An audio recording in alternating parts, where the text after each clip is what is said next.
GRTgaz a mis en œuvre ici, à Fos-sur-Mer, le premier démonstrateur à taille industrielle de Power2Gas, c'est Jupiter 1000.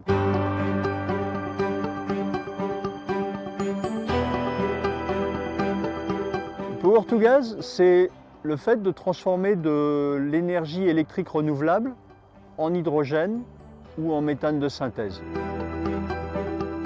L'intérêt du Power2Gas, c'est de pouvoir stocker une énergie décarbonée sous forme de gaz. Donc c'est un intérêt écologique. Et il y a un autre enjeu dans le projet qui est de trouver la place du Power2Gas du point de vue de son efficacité économique.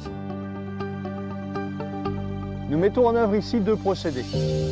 La production d'hydrogène par électrolyse de l'eau, premier procédé, et le second procédé, la méthanation, qui consiste à combiner cet hydrogène avec du CO2 recyclé. Et ces deux produits sont injectés dans le réseau de gaz. L'électrolyse, la méthanation et le captage de CO2 sont des technologies connues. L'innovation, c'est de les faire fonctionner ensemble et de façon coordonnée. Alors c'est le travail de nos exploitants au quotidien, mais ça a été aussi un gros travail d'ingénierie de GRTgaz, mais qu'on a réalisé bien entendu grâce à l'aide de nos partenaires.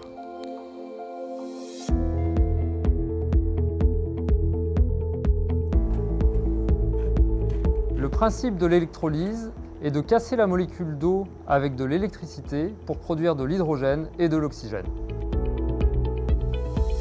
Sur Jupiter 1000, McPhy propose deux technologies d'électrolyse, alcaline et à membrane échangeuse de protons.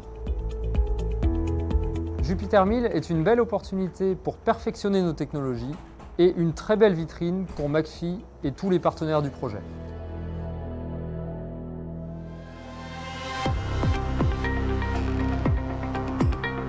Notre intervention sur le site de Jupiter 1000 est l'installation d'une unité de méthanation équipée de 2 lignes de réacteurs échangeurs. Le principe de la méthanation est simple. Produire du méthane de synthèse, c'est combiner deux gaz, le CO2, issu des fumées de cheminée, et l'hydrogène, produit par l'électrolyse de l'eau. Cette combinaison se fait et réagit au sein d'une technologie de réacteur échangeur innovante, et cette réaction catalytique ne rejette que de l'eau. L'intérêt principal pour Kymode, c'est de pouvoir démontrer qu'une solution technologique industrielle est opérationnelle pour apporter des solutions à la décarbonation des industries.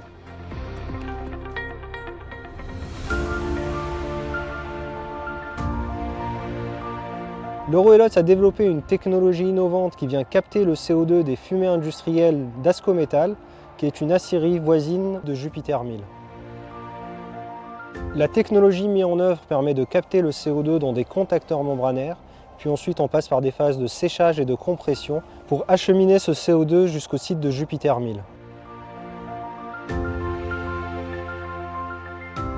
Jupiter 1000 permet de démontrer la faisabilité du captage de CO2 dans des applications Power2Gas et nous offre une opportunité pour développer ce procédé pour arriver à l'industrialisation et apporter une solution complémentaire à nos clients. Le CEA est en charge de mener les essais sur le démonstrateur. On va générer des connaissances scientifiques à partir de l'analyse des résultats de ces essais. On va regarder l'efficacité de chaque brique, sa dynamique de fonctionnement et sa fiabilité.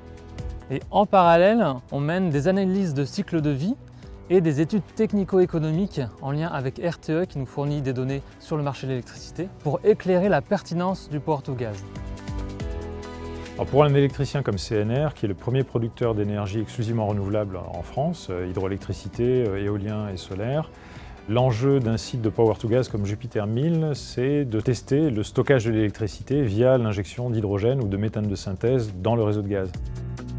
C'est un enjeu majeur pour les 10-15 ans qui viennent, parce qu'avec le développement de ces énergies renouvelables, on va avoir besoin d'ajouter de la flexibilité et des moyens de stockage pour assurer l'équilibre entre la production et la consommation électrique. Ce projet-là nous ouvre les perspectives d'un réseau multigaz, CO2, hydrogène, oxygène et méthane de synthèse. Et ça nous ouvre aussi une autre perspective qui est l'approche multi-énergie, l'approche holistique, c'est-à-dire qu'il faut considérer toutes les énergies pour avoir un projet efficace en termes d'énergie, d'économie et aussi environnementale. L'intérêt pour le port de Marseille-Fos d'accueillir Jupiter 1000 est vraiment lié à sa politique de développement de l'innovation tournée vers les énergies de demain, qui vont vraiment servir à la décarbonation de nos industries. Et cette décarbonation est très importante pour qu'elle puisse être là demain parce qu'elles seront compétitives. Ce type de démonstrateur est indispensable pour tester de nouvelles technologies, comme le Power to Gas. Divers scénarios coexistent sur l'avenir énergétique. Nous ne savons pas exactement à quel moment ces installations seront indispensables, mais elles nous permettent d'alimenter nos réflexions stratégiques et de nous projeter dans un futur du gaz décarboné.